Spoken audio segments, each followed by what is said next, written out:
sesuatu. Tapi bagi orang luar, mungkin dia rasa perubahan secara fisik, perubahan secara kelihatan. Tapi Tuhan maunya dibangun dari dalam diri. Ya, nggak apa-apa ya, ini kan bebas waktu ya. Jadi,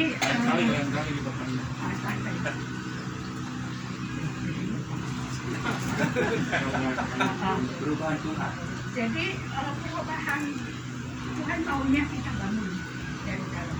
Nah sekarang saya karena usia juga ya, sering dikasih pewahyuan, dibukakan sesuatu, tapi ya cepat nanti dia saking terlalu banyak, jadi fokusnya itu kadang lupa.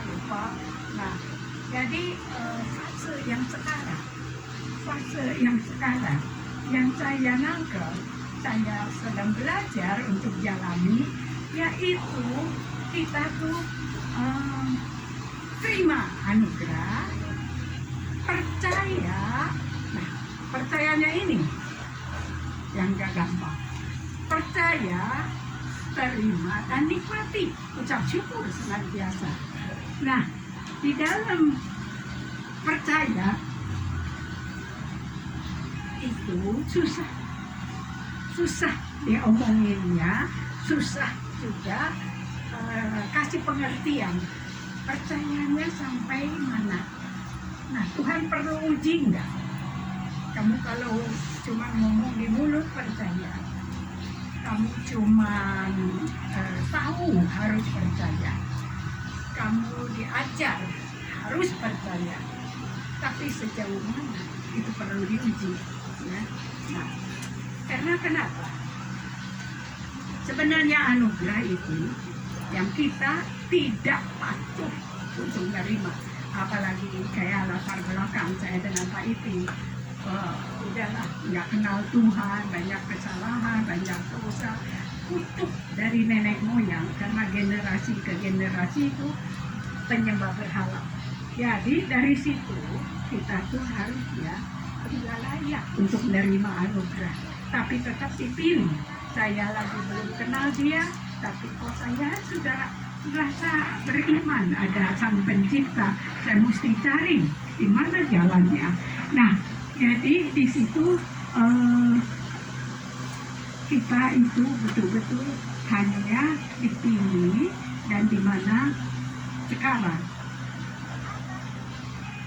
waktu beberapa tahun yang lalu, mungkin ada yang ingat, ayah saya pernah bawa firman bahwa keselamatan itu harus dikerjakan. Kerjakanlah keselamatanmu. Tapi masa kita balik lagi seperti hukum Taurat, kerjakan dengan kekuatan, kemampuan, dengan akal, dengan segala cara untuk kita tuh kerjakan keselamatan. Tapi pemahaman sekarang lain. Kerjakan itu yaitu percaya. Percaya itu harus kita kerjakan. Bisa kita dihadapi dengan situasi, bisa dihadapi dengan macam-macam masalah. Di situ diuji. Kamu mesti masih percaya? Ya udah kalau gitu nyambung ya. Kamis depan.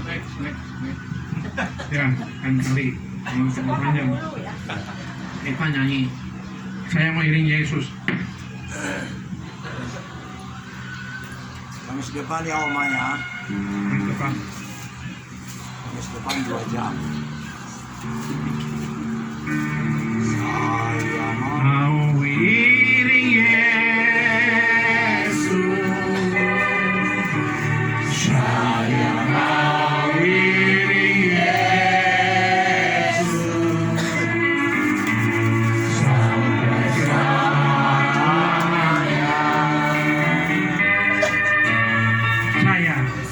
Saya mau iring Yesus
kapan saudara sama saya dibina berapa tahun kira-kira? Ada 5 tahun, 10 tahun? Nah, 5 tahun ya, lebih ya, 5 tahun lebih ya. Berarti saudara sudah bukan jemaat biasa, sudah merupakan suatu sahabat dan murid Yesus. Jadi kita punya pelayanan bukan seperti yang biasa-biasa, kita harus yang luar biasa. Amin. Kenapa? Percuma saudara pelayanan yang saudara itu hebat di depan Tuhan, akhirnya tidak masuk surga. Banyak orang ikut pelayanan, dikira dia masuk surga. Pendeta banyak jemaatnya, ya gedung-gedungnya hebat, jemaatnya bahkan ribuan, puluhan ribu, tapi belum tentu di depan Tuhan aku berkenan. Makanya saudara perhatikan, firman ini penting sekali. Buat apa saudara melayani Tuhan? Saya pun melayani Tuhan hampir 30 tahun, kata Tuhan, aku tidak berkenan di depan engkau. Pelayananmu itu hanya daging, sia-sia. Amin. Amati melakukan pentahiran, Dorti, ya semua yang sudah melayani Leo, tapi akhirnya nyala aku tidak berkenan di depan engkau. Maafkan. Makanya kita berhati-hati. Memang dulu juga saya seperti kalian. Kalau saya merasa pentahiran, waduh, Tuhan pakai saya nih. Wah, kadang-kadang kita kita timbul, sombong, kita kadang-kadang merasa dipakai Tuhan, kadang-kadang kita egois, ya kalau khotbah pengen dimonopoli, ya kemudian tidak pernah mau merendah hati. Dulu saya pun demikian. Nggak apa-apa, tapi ingat ya, jangan terlalu lama. Kalau terlalu lama ini celaka. Kayak kita naik sepeda, geloyong-geloyong, biarin aja, jangan geloyong, nggak bisa, biarin aja geloyong-geloyong, nanti kayak akhirnya tahu yang lurus tuh bagaimana. Akhirnya kan kita naik sepeda tuh lancar. Nah, sekarang kita karena bukan seperti hamba Tuhan yang baru-baru melayani Tuhan, kita ini udah lama, belum tua, ya. Jadi kita harus berkenan di depan Tuhan. Kalau nggak sia-sia. Dia di depan, saya di belakang udah jadi masalah. Jangan saya pengen di depan, saya pengen kepuji, saya pengen dihormati orang kata, jangan. Kalau saudara masih tetap begitu, itu belum tentu berkenan di depan Tuhan. Nah, sekarang, ya pelayanan yang berkenan kepada Tuhan itu yang bagaimana? Yaitu kita punya sifat harus seperti Yesus. Amin. Saya terangkan kemarin ini, sifat-sifat dari Yesus ada berapa? Halo? 17 poin. Seperti Yesus itu. Siapa yang ada sempurna di sini? Tidak ada. Termasuk saya, tidak ada. Makanya saya selalu juga belajar terus supaya sebanyak mungkin seperti Yesus. Apa yang dulu saya punya, saya terus belajar supaya saya itu berkenan di depan Tuhan. Apalagi usia saya sekarang 80. Buat apa kalau Tuhannya aku tidak berkenan pelayananmu itu? Sekalipun kamu pentahiran, sekalipun kamu mengusir setan, aku tidak berkenan karena kamu dagingmu yang berbicara. Kamu tidak nurut apa yang katakan Tuhan. Amin. Ya.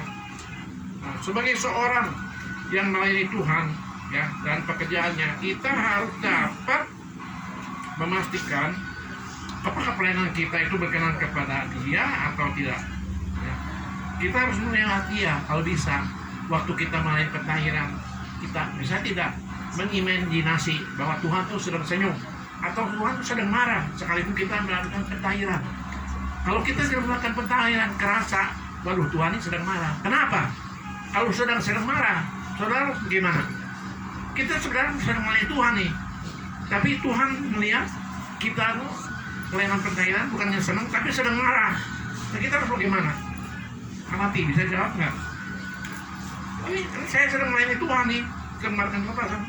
Tapi saya mengimajinasi Tuhan seakan-akan marah kepada saya melakukan pentahiran ini. Kenapa? Bisa? Ada yang bisa jawab? Padahal saya sedang melakukan pekerjaan Tuhan, melayani pentahiran dengan musik setan. Karena pentahiran itu tidak meninggikan dan memuliakan nama Tuhan. Betul. Tapi saudara harus peka. Kenapa?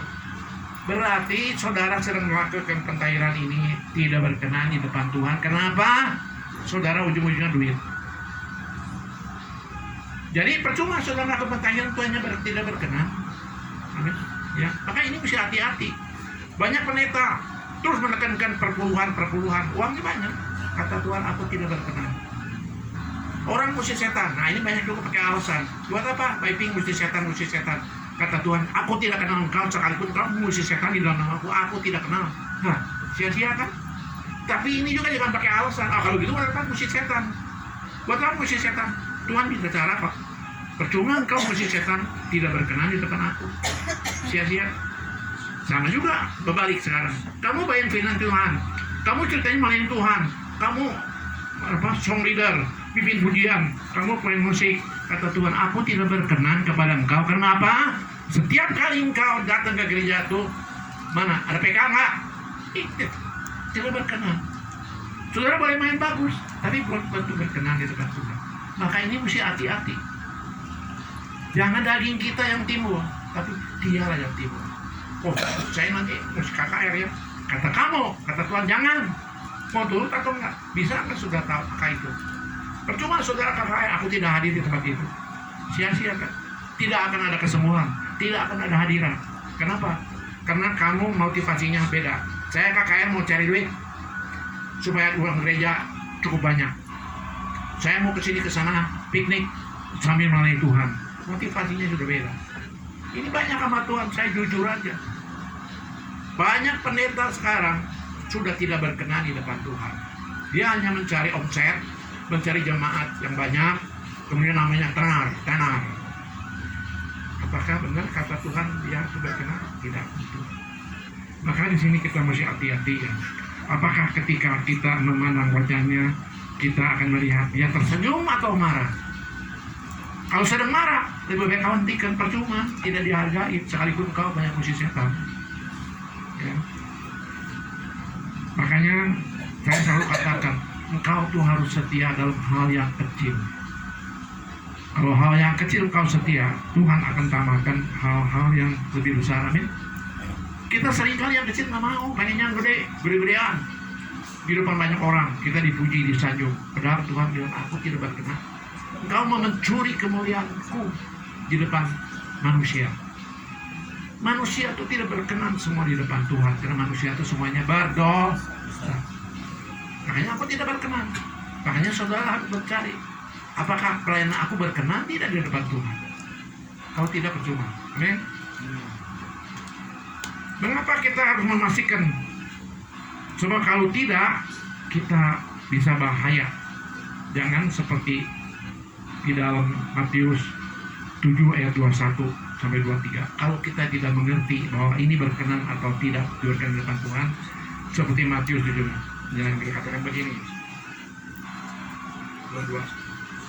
Pada hari terakhir banyak orang akan berseru kepada Tuhan, Tuhan, bukankah kami berbuat demi namamu dan mengusir setan demi namamu dan mengadakan banyak mujizat demi namamu?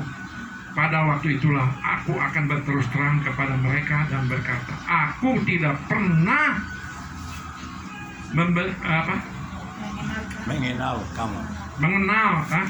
kamu nyalah daripada aku, kamu sekalian perbuatan kejahatan. Kelihatannya kita melayani Tuhan, tapi udah kita melakukan kejahatan, cari duit, cari orang kaya, cari populer supaya kita nih pendeta yang hebat, yang penuh mujizat, penuh kuasa. Kata Tuhan, lu ngagumin diri sendiri, bukan untuk Yesus. Ini kalau tidak ada yang kontrol, kita akan sombong dirinya timbul. Bahkan saya mengeluarkan terakhir, saya dibawa sama Tuhan sama nyonya ke padang gurun. Maksudnya akunya ini dimatikan. Percuma kita ikut Yesus kalau akunya masih monjol, akunya pengen dipuji sama orang. Sekarang yang penting, makanya kita harus fokus kepada Yesus saja. Apa yang selalu Yesus katakan? Apa? Coba pelayanan Yesus yang terpenting apa yang perintahkan kepada kita? Ada yang bisa jawab? Pelayanan Yesus kepada murid-muridnya, inilah yang berkenan kepadaku kalau engkau melakukan apa yang aku suruhkan. Perintah apa yang berkenan? Ada yang bisa jawab? Amanat agung. Nah, amanat agung. Amanat yang paling tinggi, yang paling agung, yang Tuhan tinggikan. Kita apakah sudah atau belum sesuai dengan amanat agung ini? Kita hanya mencari jiwa supaya gereja kita penuh, supaya perpuluhan kita penuh, ya, kemudian dipuji orang, waduh hebatnya jemaatnya ribuan juta. Tapi jangankan amanat agung, apa yang dikatakan amanat agung? Beritakan Injil sampai ujung bumi, udah atau belum? Halo? Kalau belum, apa yang kamu banggakan? Kamu jago kandang, jagonya Jakarta, Bandung, kan? Di Afrika kamu belum. Perintah Tuhan apa? Ke ujung bumi, dimanapun kita berada, di Dayak dimanapun, jangan datang. Orang yang betul-betul hamba Tuhan tidak takut tergantung pada jemaat. Dimanapun dia pergi hanya tergantung pada Yesus. Di mana ada Yesus pasti orang Afrika, orang Amerika, semua akan datang berbondong-bondong. Amin. Kita jagonya di sini, dia jago kandang. Karena dari mulut kita, wow, pinter ngomong, khotbah pinter, pengertian. Tapi hatinya ujungnya duit. Seorang hamba Tuhan di Jakarta, 1 minggu bisa 6 kali khotbah. Karena Jakarta macet, dia kejar omset. Memang zaman-zamannya, tapi apakah berkenan di depan Tuhan? Lu cari omset, bukan cari jiwa. Amin. Buat apa? Nah, kalau dia nggak ditegur, dia nggak akan tahu. Pikirannya dia hebat. Kemudian kedua, hati-hati. Tidak ada satupun pelayan seorang hamba di dunia ini yang dapat kita patokan berkenan kepada Tuhan. Saya pengen pelayanan seperti Niko. Saya pengen pelayanan seperti siapa? Tony Daud. Saya pengen pelayanan seperti ini, seperti itu. Apa ini benar? Tidak ada seorang hamba Tuhan siapapun yang berkenan di depan Tuhan karena dia sebagai manusia. Makanya kita jangan mau jadi seperti siapapun. Yang penting kita harus seperti Yesus. Kalau kita mati masuk surga. Percuma kita pelayanan hebat. Niko segala, atau Yuno masuk neraka. Buat apa? Makanya di sini kita be careful, mesti hati-hati. Jangan ingin menonjolkan diri gua hebat. Tidak. Yang hebat adalah Yesus. Makanya sifat-sifat Yesus 17 itu harus diingat-ingat. Siapa di sini ada yang sempurna? Tidak ada. Saya juga sedang menyempurnakan. Kalau ada kekurangan, kita tetap belajar. Jangan sembarangan ngomong orang sesat. Itu sesat, karena kamu nggak bisa. Kalau kamu nggak bisa ngomong sesat, apa kamunya benar? Kamu juga nggak benar. Apa bedanya 5 orang buta pegang gajah? Oh, gajah kayak sapu, kayak buntutnya. Satu bilang kayak daun, pegang kupingnya. Satu bilang kayak tembok. Memang kita tuh pendeta tuh hamba Tuhan sering kali begitu, karena dia nggak bisa. Kalau orang bisa, sepertinya Andi Simon yang di Kalimantan, Andi Simon ya, Samarinda. ya, itu begitu pengurapan sesat.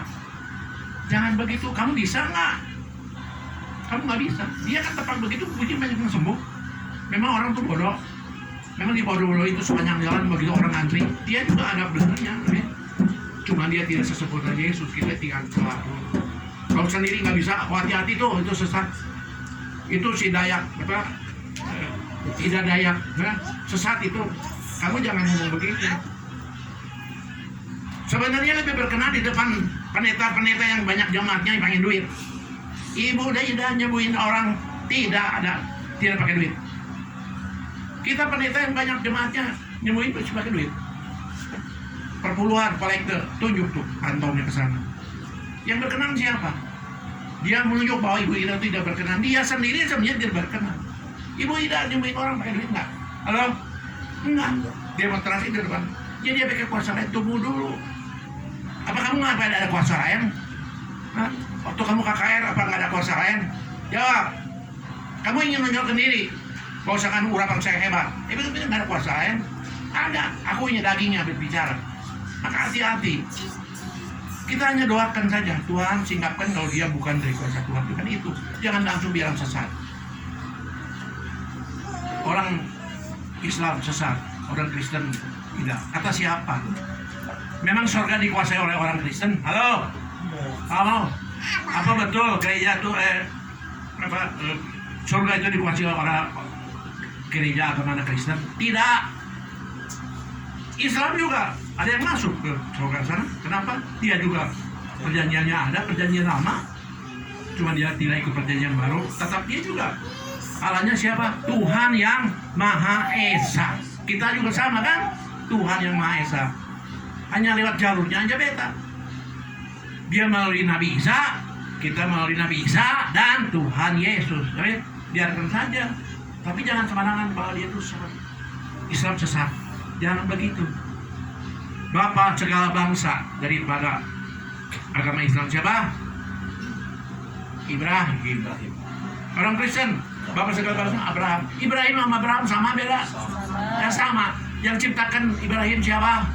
Allah, pencipta langit dan bumi. Tuhan yang Maha Esa. Sama kan? Surganya sama nggak? Sama lah. Yang menjalankan firman Tuhan, baik melalui Al-Quran maupun melalui Alkitab. Musuh kita adalah sebenarnya siapa? Musuh kita adalah Antikris. Musuh kita adalah setan sebenarnya, baik Kristen maupun Islam. Musuh kita tuh sama-sama adalah setan. Saudari yang dulu makan sinode dengan sinode, Islam dengan Kristen. Islam juga ada 73 atau 77 aliran. Semua diadu-adukan sebenarnya semua tuh karena setan. Padahal kita mau Islam mau Kristen itu bersatu. Lawan kita adalah si Dajjal, lawan kita adalah Antikris, lawan kita adalah setan ini supaya kita tidak masuk surga. Ingat, surga itu bukan dikuasai oleh agama Kristen, tidak. Barang siapa yang menjalankan firman Tuhan. Firman Tuhan ada apa aja? Taurat, Jamur, Injil, Al-Quran. Sedangkan Al-Quran ada apa di situ? Firman Tuhannya. Perjanjian lama. Taurat yang dilihat di situ, amin. Dia masuk surga nggak kalau jalankan? Masuk.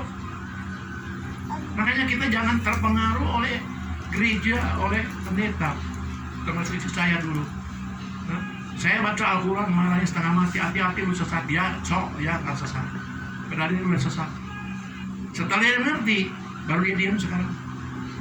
Barangkali seringkali kita tuh nggak ngerti, kita udah ngomong sesat dulu. Padahal kalau ngerti ini, Kristen sama Islam, nggak usah ribut-ribut.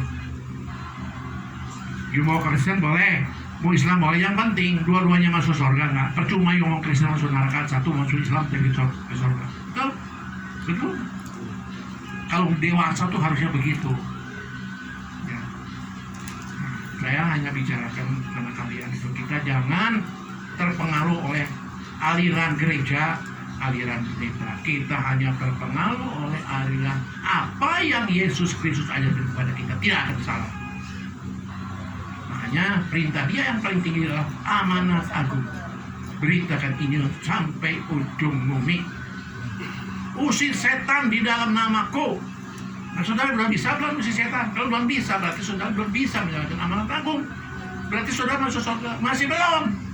Karena perintahnya Tuhan Yesus tidak mau kerjakan, mau turuti gereja yang ini berbahasa roh begitu, tapi tidak mau setan, percuma berbahasa roh siapa jadi hamil bahasa roh yang sesat. Kita patokannya hanya Yesus. Yesus apa yang dia kerjakan kita bisa atau tidak? Kalau belum bisa sempurnakan. Jangan Yesus, oh dia mah Yesus, kita kan manusia. Iya, kamu kan seperti Yesus, nggak bisa 100% dia, 20%-nya kayak tingkatnya 30%-nya kan 50. Jangan wah saya ini paling hebat.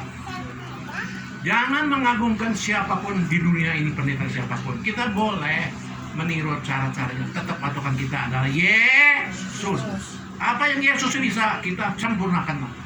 Pendeta bisa belum tentu diterima oleh apa Tuhan Yesus. Amin. Ya. Jadi kita melakukan pentahiran itu juga supaya kita mau seperti Yesus. Ya. Yang sakit disembuhkan, betul nggak? Yesus kan menyembuhkan orang sakit. Kita harus bisa menyembuhkan juga, ya, melalui pentahiran. Oh, jadi kita juga berkenan. Nah, usir setan di dalam Tuhan Yesus. Kita udah bisa belum? Bayar. Yesus. Kenapa Pak Iping mesti singkapkan? Nanti saya akan singkapkan bagaimana kerajaan setan waktu kita melayani gereja setan. Kenapa kita mesti belajar mengusir setan? Kan setan sudah diusir sama Tuhan Yesus 2000 tahun yang lalu. Iya, tapi bukan sama kamu, sama Yesus. Sama kamu nggak takut, dia nggak. Yesus sebelum umur 30, setan juga tidak takut sama Yesus. Kenapa? Kenapa? Karena Yesus waktu itu masih sebagai manusia, belum ada kuasa urapan. Setelah 30 tahun, pertama kali yang mujizat di mana di Kana membuat anggur dari air biasa menjadi anggur merah. Itu pertama kali dia mujizat. Sebelumnya tidak bisa. Goreng buat mujizat. Ya, nyembuhin orang sakit juga nggak bisa.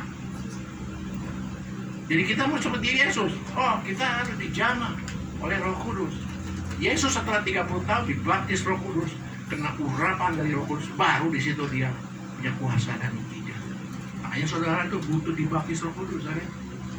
Kita jangan turut aliran gereja, HKBP, GKI, Pantekosta, GBI. Buat yang mau, sebetulnya itu hanya memenuhi syarat aja di dunia. Yang kita mau adalah sinode, ya Pak? Yesus. Sinode Yesus Tuhan. Itu yang Yesus. benar. Sinode itu kekuatan manusia, Pak. Kata Pak Sedena juga saya banyak yang nggak benar juga. Ujung-ujungnya duit. Di mana kalau ujung-ujungnya duit itu adalah mamon. Mamon itu adalah lawannya Yesus. Selama kita doyan Tuhan, sedaya uang hati-hati, ya berarti kita sudah ada antikris di sini. Ini kekuatan dunia kan, kalau saudara senang uang, ya kekuatan dunia yang akan menyeret engkau masuk ke neraka. Orang di dunia perlu duit, amin, memang perlu, tapi bukan utama. Kata Tuhan, berkat kita cukup sehari, amin. Selanjutnya kita serahkan kepada Tuhan. Itu yang Tuhan mau. Nah itu kenapa? Kita waktu itu kan seperti Yesus. Kita tubuh jiwa kita seperti Yesus. Tapi sekarang kita nggak bisa. Kenapa? Karena kita daging kita kuat. Kita sudah dilahirkan, kadang-kadang harusnya berubah, tidak berubah daging kuat, nggak mau korban. Ini punya Tuhan. Mike nggak boleh pegang. Ini saya punya porsi, jangan diganggu. Udah yang punya Tuhan. Bagaimana bisa seperti Yesus? Ya. Makanya kita hati-hati. Ikut Yesus, harus berani mati untuk Yesus. Jangan hanya mulut aja berani mati. Prakteknya baru duit korban aja udah takut, apalagi nyawa. Saya taksir di antara segini. Belum tentu ada orang yang mati berani untuk Yesus. Mati kan susah. Duit aja juga susah untuk Yesus. Baru nyawa. Kalau saudara betul-betul ingin seperti Yesus, mati untuk Yesus. Karena Yesus telah tebus kita punya dosa, mati nyawa, kasihkan ke kita karena kita yang berdosa ini. Dia mau. Kita sendiri semua lupa kacang, lupa kulitnya. Maunya enak sendiri, ya senang sendiri. Kalau senang ingat keluarga, suami, istri, anak. Kalau susah, cari Tuhan Yesus, cari hamba Tuhan, tolong Pak, malam-malam juga tolong Pak, tolong.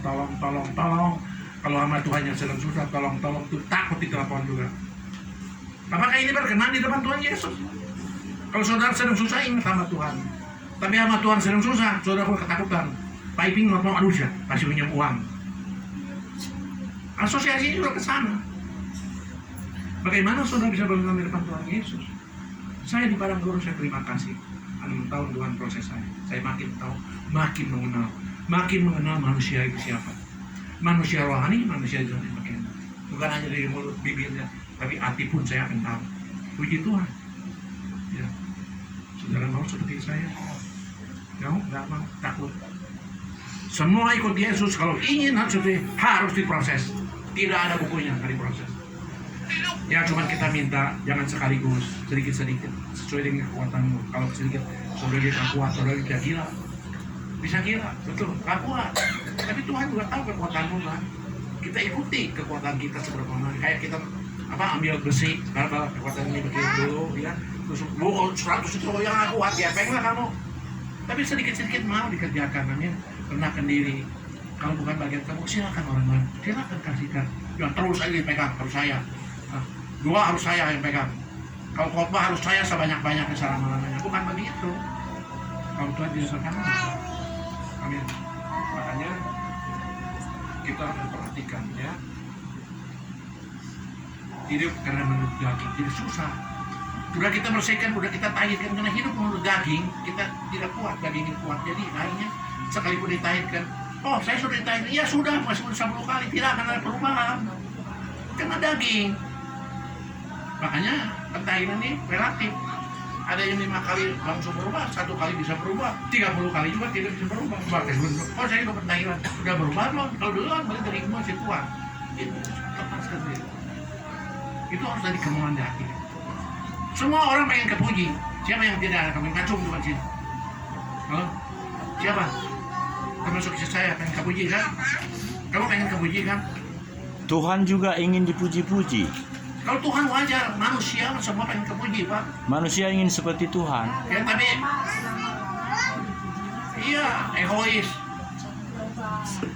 Aku jago, aku pintar. Manusia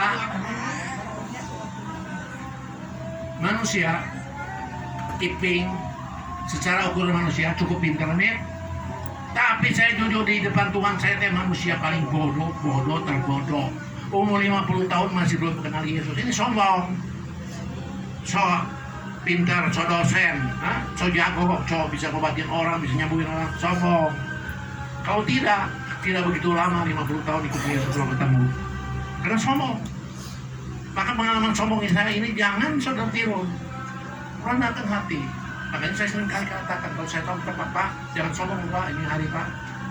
Supaya saya sadar. Kalau nanti sombong, ngambek. Itu siapa sih? Kamu udah saya siapa? Ya kamu manusia lah. Manusia yang sombong penuh dosa. Kalau dia lawan begitu, kayak gitu. Kamu manusia. Kamu sombong, penuh dosa, termasuk saya. Apa yang disombongkan? Apa yang disombongkan? Piping. Kan kita nggak usah memperdalam soal setan. Setan kan sudah dikalahkan oleh yang namanya Yesus. Iya, namanya Yesus Kristus. Tapi bukan sama kamu. Yesus Kristus sendiri sebagai Tuhan sebelum 30 dia juga tidak bisa susah setan. Tidak bisa. Jadi saudara jangan memakan namanya Tuhan Yesus itu. Tuhan Yesus harus kita banggakan kalau dia ada urapan dan hidup di dalam roh kita.